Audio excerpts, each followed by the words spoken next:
It's our second series of the day here. Second series of the entire tournament, actually, as G2 are up 2-0 against Team Secret Whales. Now, game number one, Vedius, was very stompy, kind of just G2 from start to finish. Absolutely. Game number two, however, was a battle, and it all came down to a fateful Baron. G2 having just that killer instinct to go for the objective. They find the fight after and immediately end the game. I mean, I'll say game one felt like a little bit of nerves for Team Secret. Okay. Of course, right? They, warming up on stage, getting used to it, seeing the same, like we didn't see the same style that we saw from them domestically.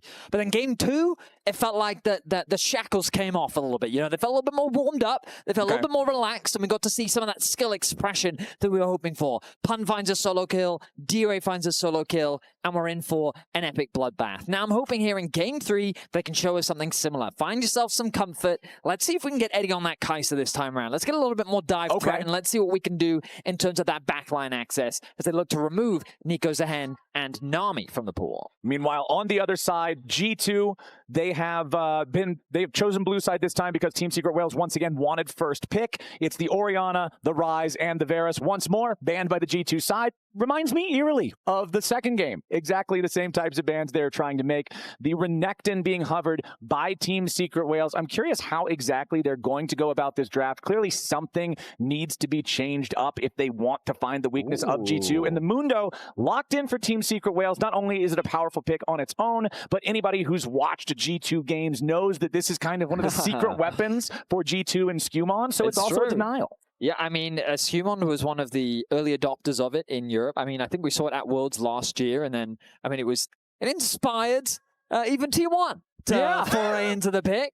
But yeah, domestically, this champion has been kind of running rampant. A lot of teams have been leaning, I would say, on Mundo as a crutch almost, where just because of his infinite scaling, if you can't quite close the game out quickly enough, then he can become a problem. But all you've got to do to beat scaling is to do more scaling. Yeah, and just so scaling. They've gotten Yunara Lulu for the bot lane of G2 to try and offer that late game insurance, but Team Secret looking to bring some late game insurance of their own. Exactly. They see a potential hyper carry on the enemy team. They will respond with a potential hyper carry of their own. The Aphelios locked in, and one of his best friends, a very common lane mate that you see with this champion in the Thresh. Aphelios, one of his major weaknesses is the fact that he does not have the ability to easily reposition or peel for himself.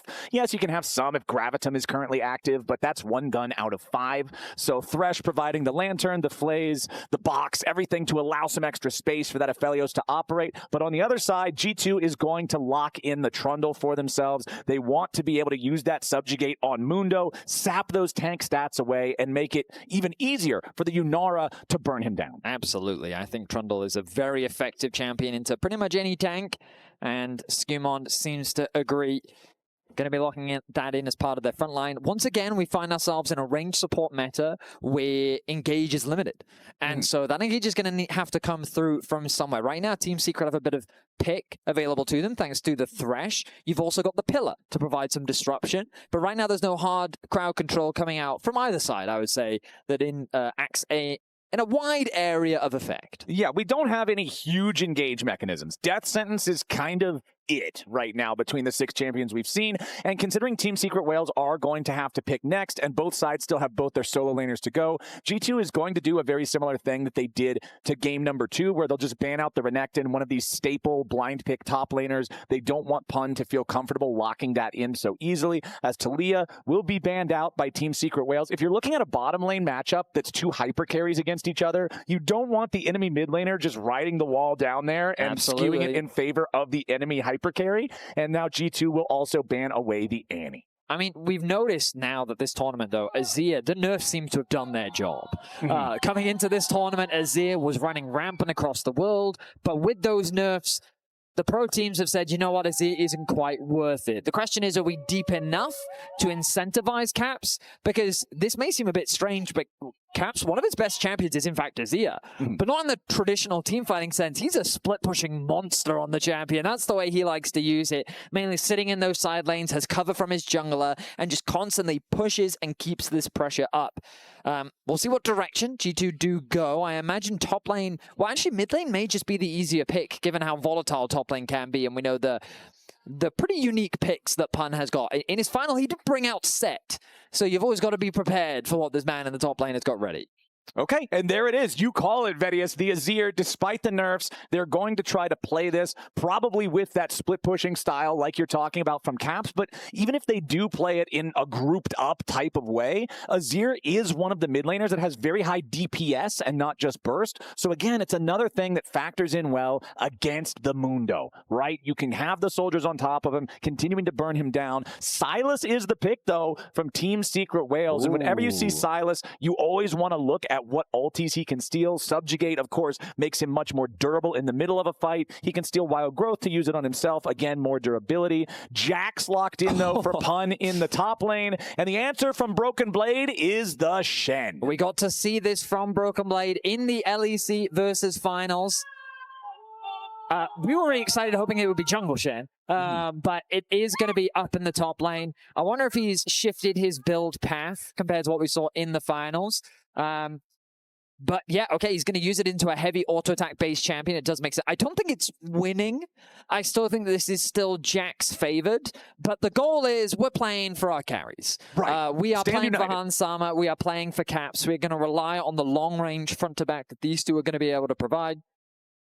Meanwhile, Team Secret, they've got a little bit more skirmishing pass. Sylas plus Jax just gives you that bit more agency. And again, we mentioned it earlier. I just like to see this from Team Secret. I think individually, these guys are talented players. They've already proven that to us. So give them champions that allow them to create chaos, to find out plays, to have agency in the game that let you dictate how the game is going to be played and find that opportunity to outplay G2. And both of these teams, I feel like, have very standard team compositions when I think of what a normal comp in League of Legends would look like. You've got 2 hyper carry AD carries. You've got 2 supports whose job is to protect them. You've got junglers and top laners that are both bruiser, fighter style. They're going to be scrapping, being the front line for either side. And both of the mid laners can be big carries and make huge plays. So I want to see, mostly again, like Game 2, can Team Secret Whales make this scrappy? Can they drag it into the mud, like you said? Because it seemed to work way better for them in game number 2, playing aggressive like that, making things a bit more hard to predict. But I also don't think that Pun and D-Ray are both going to get solo kills before 2.5 minutes into the game here in this one. I would be impressed if they succeeded that, Flowers. But this is the only thing that concerns me for Team Secret. In a game that's a little bit more scaling orientated, I do just favor G2 as a team.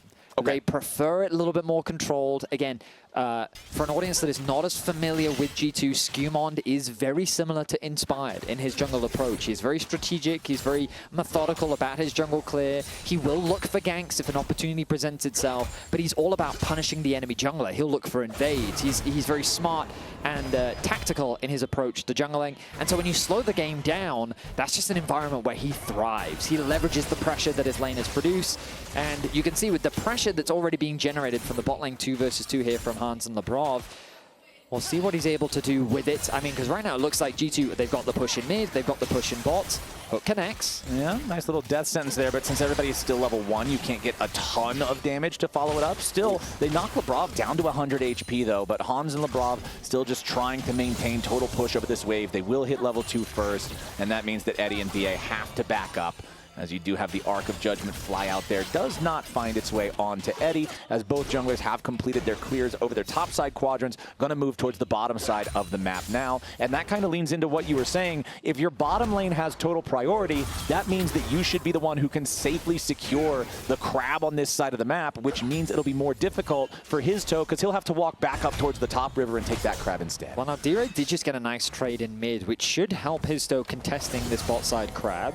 Top, of course, looks like BrokenBlade has 0 push. He lost the cannon as well. It's all right, BrokenBlade. We'll just quickly pan away from that one. Yep. But nobody saw it. Nobody saw it. Except for everyone. But yeah, this mid lane contest is going to be really important when it comes to contesting that bot crab. The resets come through from Hans already. He's decided to pick up a cull, so I think SkewMond's going to be forced to go to the top side just because these laners have stuck around a little bit longer on the side of Team Secret. Okay, so at least some crab control for Team Secret Whales down here in the bottom side of the map. And exactly as you say, it's SkewMond making his way back towards that top side river to pick up the crab there instead, as the wave is now bouncing back towards Pun in top lane as well. BrokenBlade BrokenBlade on the Shen, staying what looks to be decently close in CS, but it's not as close as it appears since there's far more minions available for Pun to farm once that wave continues pushing. So Pun should continue to have that lead. Exactly like you were saying back in draft, it's not about the Shen being a counter pick into Jax where you're saying, yes, I'm going to destroy him in the 1v1 and win the lane, and especially not if Pun goes in like this. Flash from both top laners.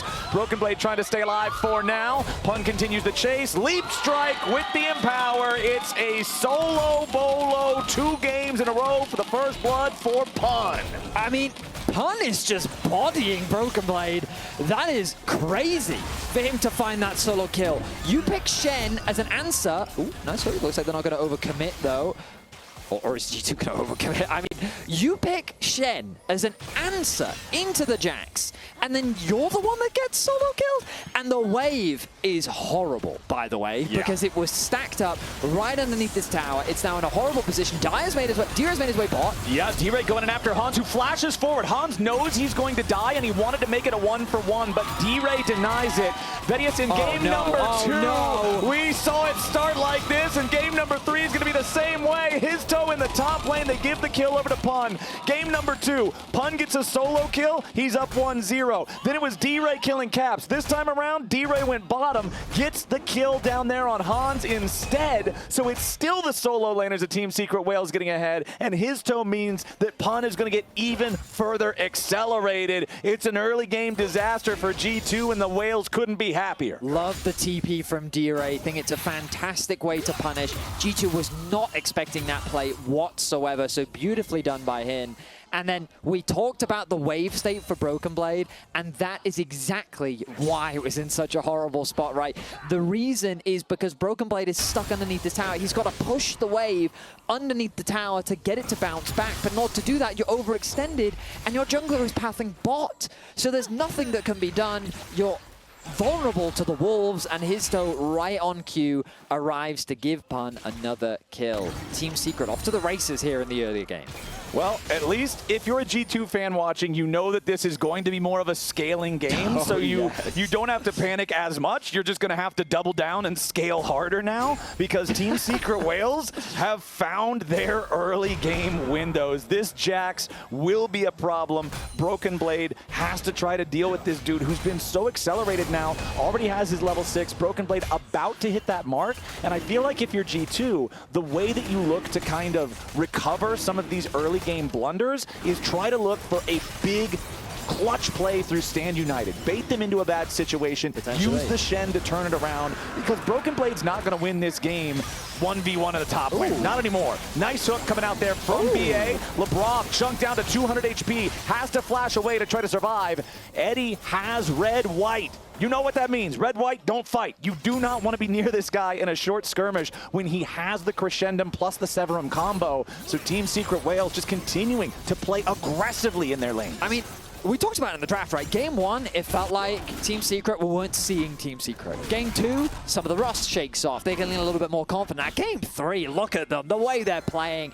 Dominance across the board, the top lane, the middle lane, the bottom lane, every single individual finding plays. But now it's G2's turn. Yeah, Pun goes for the counter strike here, wants to try to buy a little bit of time as his toe shows up, but Pun is going to drop. That's a shutdown going over to BrokenBlade for some much needed relief as the gold lead shrinks down to 500 now. Hizto was not close enough to turn things around, and nice moves from BrokenBlade there, making distance between himself and his jungler so the counter-strike couldn't stun both of them. Meanwhile, Caps uses the shovel to knock D-Ray back into the turret, but then he steals it away and shuffles Caps backwards. But here's Stand United. This is what I was talking about, Vedius. This is how Shen gets back into the game, and we're all tied up. And I mean, credit needs to be given to SkewMond, because this man, when things are falling apart around the rift, he provides that stability. He knows he needs to get top lane back into a serviceable state. He finds an effective gank. He gives the kill over to BrokenBlade.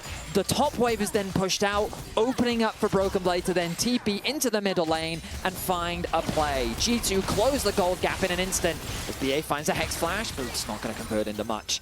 the gold difference dissipates. Right, there's nothing there worth writing home about right now. Biggest individual gold lead is still for Pun on the Jax, but essentially all of that is just the farm difference. They both have 2 kills now because BrokenBlade collected both the kill that SkewMond helped with in the top lane and then the one that he assisted Caps on over in mid. So Pun, yeah, it's still a gold lead, but it's very modest compared to what it was. Hizto has the 2 Giants belts in the inventory on the Mundo, so working on that health stacking, and we'll see if Team Secret Wales can continue trying to find angles to play aggressively. BA misses the play there onto Labrov as D-Ray tries to join him here, but he misses the abduct. There's the death sentence also going wide. Team Secret Wales really wanting to commit to this. SkewMond using the subjugate to try to stay alive, but can the drain keep him going? No, D-Ray takes the kill, but now BA's in trouble as Hans summon Labrov looking for a little bit more damage onto him, but Eddie shows up here into the fight now as D-Ray has to get away from Caps.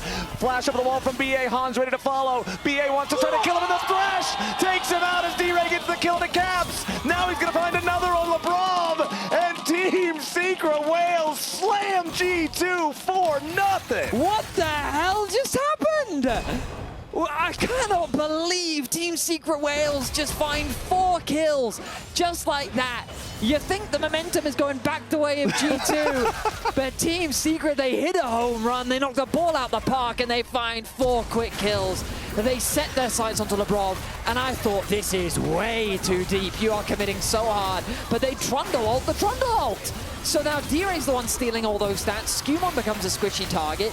They turn their attention then onto D-Ray and Hans. Oh my god, nice hook connects from BA. Hans thinks he can get a kill at the very least. Barrier keeps him alive. He cancels an auto attack right there. He cancels it. And it means that the Thresh is able to find the auto. D-Ray gets another kill. And just like that, the gold swings once again. I thought for sure, as soon as I saw them both flash over the wall, I'm like, well, it's a 2-auto fight, and there's no way Thresh attacks faster than Yunara. Absolutely. That is rough stuff for Hans. 0-2-0 now on the Yunara, and now it's gold leads across the board for the Secret Wales side. The biggest individual lead, of course, for D-Ray on this Sylas. 4-1-0. D-Ray does not want a clean sweep in this series. Absolutely. Team Secret Wales, I just love, this is the aggression we were hoping for. This is the type of bloodbath we wanted to see from them. And like, again, as I said at the start of the series, if they're going to beat G2, they got to drag them down into the mud. And like, that is exactly what I mean. Just fight them. You know you've got the skirmishing power. Yeah, just click on them. Just click, just keep those right clicks going. And they're able to make it work. 2.2k the gold lead. Dragon now 18 seconds away. Team Secret, first time in this series, they got first Dragon of the game, and they are set up beautifully to get themselves another one. And especially when that first Dragon is an Ocean Drake, when we're still in the laning phase, the extra regeneration that offers can actually go quite a long way in these extended situations where it's small trade, wait 30 seconds, go back in, small trade. So Team Secret, really feeling good about this one. G2's got to recalibrate. Patience. Patience is the name of the game. Scale, scale, scale, and then scale a little bit more. Absolutely. You've got the Azir with a Yunara and a Lulu and a Trundle, and they are going to have to find a way to make this game go further, because it's now a 2,500 gold lead for Team Secret Wales. D-Ray stealing away the Azir ulti to try to buy enough time to get himself out of this one. SkewMond, though, already has him subjugated. D-Ray is on the run. This is going to be a big shutdown if G2 can secure it. Boy. He is running away real quick. SkewMond does not have any ranged damage. However, he could still throw out a pillar. D-Ray just wants to execute. Abscond over the wall. He's gone, mate. SkewMond is trying to chase him. D-Ray's still on the run. D-Ray, run. He's just trying to... Is he going to actually try to escape? There's no way he tries. He wants to potentially turn it around. This is crazy mode. Flashes over the wall, but SkewMond just walks through the gate. And it ends up being a play from D-Ray that was audacious, but it gets punished. I mean, I loved it from D-Ray. I loved the fact that he was ready and said, you know, I think I can take this. I'll take this fight against the Trundle. BrokenBlade has to commit his ulti, which means that he's then forced to TP back to top lane. Pun, though. Yeah, he overstayed his welcome. BrokenBlade TP's back to a Pun that is very low health and completely out of mana. BrokenBlade is now, though, met with Hizto, and that's a Mundo! Pun tries to get out, but BrokenBlade knocks him down. Surely the Shen will fall here, but he has already taken one with him. Hizto has the Does he have the red buff for the Mundo? I can't see the hang brushes. on. No, he doesn't. Okay, BrokenBlade, honestly, great moves from BrokenBlade to secure the kill. He doesn't die to the enemy jungler. Well played for G2. Yeah, nice side steps coming through from him. He knew that the auto attacks from Mundo weren't really going to do much, so he just had to keep sidestepping the Qs, and he's able to do it. Pun overstayed top lane with the intention of getting as much gold and as many plates as possible, knowing that BrokenBlade was going to take a while to get back to top. BrokenBlade committed his TP though, and he's able to trade back a kill. Now he's close to level 11, and the game is in a very interesting spot. Caps, you gotta be careful there, bro. Yeah, D-Ray just jumps in after him, nearly gets the solo kill, but now SkewMond wants to get one back. It's Subjugate for Subjugate, and this time, it's not good enough to keep D-Ray alive. Caps provides the extra damage to make sure that D-Ray can't drain tank it. G2 again with an outplay, and once more, the Team Secret Whales gold lead that was over 2,500 earlier is now down to only 700. Klaus, I'm not gonna lie. I do feel, hang on a minute, BrokenBlade, you good? I mean, no, he's not. He's limping. No, he's bleeding. He broke his leg up here in top lane. I mean, Pun does not have a real weapon, but he's making this one work pretty nicely. I feel like SkewMond in this game is like, there are many fires going on the Rift right now. Oh, yeah. And I have to keep it. Look, he's on his wolves, and Captain's like, no, I've got this. No, I've got this. It's all good. Don't got this anymore. Need a bit of help. SkewMond arrives just at the right time, connects the pillar, flashes into the queue, and the Sand Soldier's there to pick it up. Cap's able to secure that kill. D-Ray oversteps ever so slightly, but I understand why he's feeling confident to go for that play. Yeah, D-Ray going from 4-1-0 on this Sylas down to 4-3-0. So 2 unanswered deaths with no kills or even assists of his own between those. That gold lead he had of nearly 1,000 just for himself is practically eliminated at this point, as SkewMond again will look for an opportunity. This time onto BA. Onsama free firing, but only takes about half of the enemy support's HP. 1.5 minutes till the next Drake spawns. That's what I want to keep my eye on. Everything that gets expended from now until then, there is a decent opportunity. If we're using ultimates, they might not be ready again for the Drake. If we're using summoner spells, they absolutely won't be ready again for the Drake. And remember that it's Team Secret Whales who already have the first 2. So G2 would really like to stop this stacking if they can. Rift Herald now also spawning onto the map, so we'll see where the objectives pull the teams to. I mean, with these first items finished across the board, you have to be most wary of the Jax, I feel. That Trinity Force being finished is a scary thing to be looking at, as Cap's in a lot of danger. Yep, does get stunned up by the counter-strike, but here comes Stand United.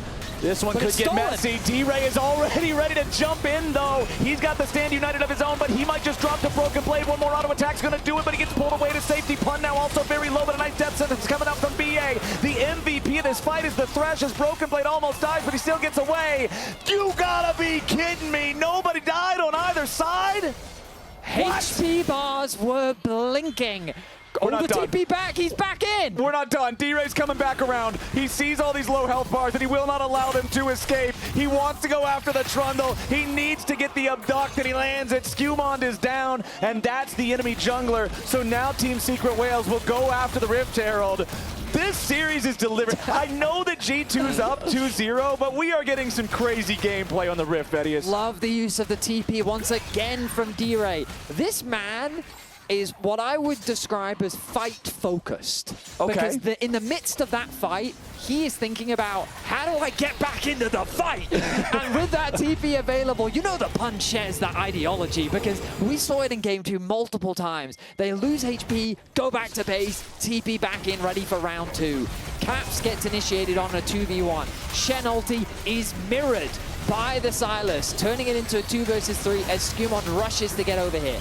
Caps has to disengage. BrokenBlade looks like he's going to get the kill. Whoa, one more auto would have been enough, but the shield from BA keeps him alive. And again, look at the minimap. Pun and D-Ray both going back to base saying, boys, I got TP. And he's like, I got it too. Ready to rejoin the fray. SkewMond overstays, and it ends up being a nice pickup with the Herald as well. Yeah, they secure the Herald after the fight, but you can see here in the picture-in-picture, it is G2 going after the Dragon themselves. They'll secure that one, but they've got to make sure they can escape afterwards. Okay, so soul stacking is stopped. your Coinbase gold grind popping up right now, talking about our AD carries. Remember, we'll be looking at them more and more as the clock ticks forward, considering these are both hyper carries. But we have what could be a dive here as Hizto. Okay, Hizto should have gave somebody else the keys. He was not fit for driving. He had a little bit too much Mundo juice, and that was just not the play he wanted. Yeah, I mean, nope. So I've seen a play like that before, where they missed, but they got a knock up and it turned into a crazy play. And so I thought, okay, maybe there's something that I don't see. Maybe Hizto has a play in mind, a line that I just can't comprehend, and I still don't comprehend it. As SkewMond now goes to top lane. Yeah, we can see Pun looking for the solo kill into BrokenBlade, but you can't go for solo kills against SkewMond. He is a firefighter through and through. Absolutely. And he brings the hose top lane, as now Eddie down to 400 HP. Hans in the same place, as neither one of our AD carries will fall. You know how sometimes, and when I say sometimes, I mean all the time, pro players will check how much damage is done after the screen? Yeah. I feel like both these teams are just farming that graph specifically. You just want that bar to go further. Oh my goodness, because they are just scrapping non-stop. I absolutely love to watch it. But this is exactly what we expected from Team Secret coming in. We knew that they were an aggressive team. We didn't get to see it as much in Game 1, but Games 2 and Game 3, they are delivering. And the goal lead is in their favor. The next big fight really could swing either way, and I think it's going to be a big determining factor, because when we think about the scaling, I do give a slight edge to G2 simply because they're running both Azir and Yunara, but the outplay potential that's possible with both a Jax and a Sylas with a good flank can be enough to completely swing a game by itself. So we do have small advantages for the side of Team Secret Whales in both the gold and the Drakes, but I do want to see how well that macro skill of G2 will make up for it, since we are now just about 20 minutes into the game, 30 seconds on the clock until Baron spawns. And remember back to game number 1, where G2 were completely dominant. They secured the Baron 21 minutes into the game. Both top laners really committing once again for those damage bars like we were talking about. Pun hits the counter-strike, a little bit more damage. You might kill him, no, BrokenBlade! With the outplay in the 1v1, he's down to 100 HP, but the power of Spirit's Refuge, the ability to dodge the auto attacks, means that Pun can't do it. And the 5-2-1 Shen, who got solo killed in the top lane back at level 4, is now having a great impact on the game. He did get a lot of help to get to this That's point. fine. It's a team game, that Vedius. is. But the Spirit's Refuge, like, as an observer, like, I don't quite see. In my head, it's like on right now, but it ends up popping right here. So he blocks 2 auto attacks. The flash from Pun, the timing from BrokenBlade, and look at how frustrated he is. Oh, he was so close. We're back in the action. We're already back into the action now as Hizto's down to half HP. SkewMond in the middle of everybody, but he's already got the wild growth staying alive for now. Pun looking to pressure into the back line as SkewMond is down to 100 HP, but SkewMond stays alive and Pun's the one who dies. BrokenBlade is dominating as D-Ray gets shuffled into the middle of the fight, but Caps and D-Ray both die. Now it's a double kill back over to BrokenBlade as he looks for Eddie. Got to be a little bit careful though. The Gravitum is ready to go. BA with the flash over the wall as BrokenBlade still your target. SkewMond coming in here for the chomp. Looks for Eddie and they got him. G2 taking even more of the fight. SkewMond is unafraid of Hizto. He continues looking for more as Hansama picks up BA, and G2 gets themselves an ace for 1. Straight out of a replay into an ace. G2 swing the entire game their way. BrokenBlade even picking up a double kill in the back of that fight. It seems to be a contest over the blue buff. Their Shen ult comes in quick, ready to help SkewMond, who's chasing down Hizto. These 2 Titan junglers barely able to die. But then Pun commits deep. He's so close to getting a kill onto SkewMond or Hans, but can't quite finish it off as a nice taunt comes through. A good ultimate from Caps, but it ends up costing his life as it's a trade of mid laners. BrokenBlade then finds himself in a sticky situation. A flash over the wall from BA makes them think that they can get the kill, but the double taunt allows for SkewMond to come in, get the cleanup, and secure an ace for G2. Man, that right there, I feel like we've had so many fights in this game, so many fights that you feel like should be, oh, that's the fight that'll define the game. And this is, if it wasn't this game, I would say that's the fight that will define the game. But this is now the largest lead that we've seen either team have thus far at 3,000 gold for G2. BrokenBlade continuing to have that pressure now in the side lane. He's got the Titanic plus the Dusk and Dawn completed. So he did this in the finals as well. And I mean, it's working out for him in terms of the skirmishing power. Yep, and G2 has also now equalized the Drake count, picking up their second Cloud Drake, tying those up at 2-2. There is no danger thus far in terms of soul for either team, so everybody's kind of chilling on those. You can see total gold on the left side of your screen. It's both AD carries that have the most. They've been farming up a storm. They're nearly dead even. Hans Sama, 1 minion ahead of Eddie, but now it's already swung back the other way. Infinity Edge completed for the Aphelios, plus the Stormrazor and the Executioners to cut some of the healing, particularly on SkewMond, I would think. Meanwhile, Hans has the Kraken plus the Fiend Hunter bolts, which is so good on these ultimate reliant AD carries. But now that the tier 1 turret dies in the top lane, D-Ray finds himself overextended. Hizto's coming up to try to help him, but Mundo doesn't have any hard CC to assist in these situations, so Caps just picks up another kill. It's a 4,000 gold lead now for G2. And I will say, I really do think that SkewMond has been the quiet standout in this game. Through all of the chaos, he's provided that stability. He's saved his laners countless times, and now he's threatening the Baron as Team Secret is forced to respond. All right, they've got no mid laner. They got to figure out how to deal with this, but Hizto's already nearly killed, even as the Mundo. He stays alive a little bit longer, but he still dies at the end of the day, and Eddie falls next. Pun's in the middle of everyone, but that's not where he needs to be. He can't even get the kill on Labrov. The Lulu lives with 15 health. G2 are going to kill everybody except Labrov, and now SkewMond and Caps will two-man the Baron, while Hans Sama and Labrov push that mid lane turret themselves. BrokenBlade just going to make sure that that wave stays pushed, making his way towards the tier 2. Hans moves over towards the Baron. Ladies and gentlemen, it is now once again a G2 game. Bro, I never realized how obnoxious Shen is for Aphelios. Red, white, don't fight, don't care when you can block every single auto attack. Look, he's doing no damage. It's all blocked. BrokenBlade is making fun of this Aphelios as he can do nothing but watch as all of his attacks are blocked.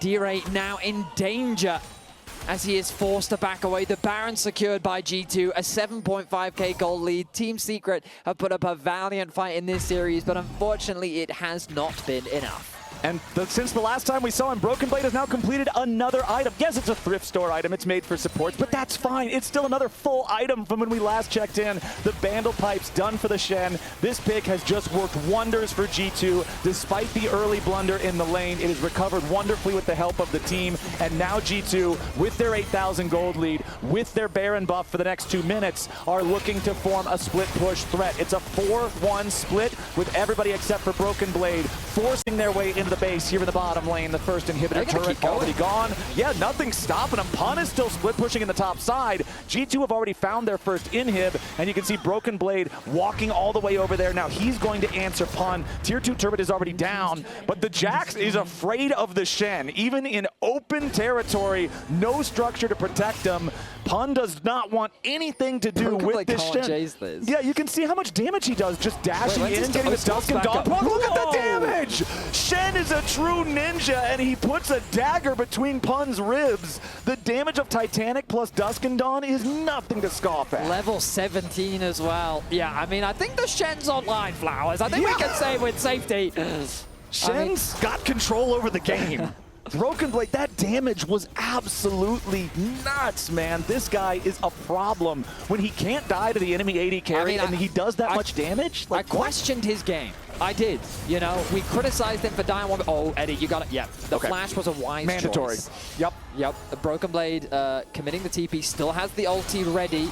I mean, G2 getting a lot of value out of this Baron. Tower is falling one after the other. They've set their sights on the next inhibitor towers. 4-1. Once again, the setup. Shen ready with the ult. Azir ulti stolen away. All right, 30 seconds remain on the Baron. Teleports coming in now, though, for Team Secret Whales. This is their final send to try to save their game state. Cap taking a ton of damage from Pun, but Hizto and BA are also going to be knocked away from the fight. D-Ray in the middle of everybody, going golden here for a moment, trying to buy enough time, but Pun has run out of ammo, and Caps is able to fight him off all on his own. The Aphelios ulti doesn't find the result they're looking for. Meanwhile, Caps chasing after the enemy Jax. The arm guard will only buy him a moment. Stand United to guarantee that Caps wouldn't die there in the 1v1, and now that the enemy team has lost both solo lanes, G2 is looking to clean sweep the Vietnamese team. BA will not find a target with his death sentence. The Nexus turrets are about to crumble. First one's already down, and the top lane inhibitor will follow as Caps guarantees this one. Everybody left standing on Team Secret Whales just trying desperately to defend. BA hits a death sentence, but Hans is unfazed. One more auto attack might take him down. Meanwhile, at least Caps is removed by Eddie, but now G2 are onto the Nexus. The respawns coming in from the Whales will not matter. G2 trying to get a couple of extra kills on the way out, but they'll clean sweep Team Secret Whales. It's a G2 3-0. It was looking a little dicey at times, but BrokenBlade's Shen clutched up. I think SkewMond was the great stabilizer in that game to help the solo laners get back into it.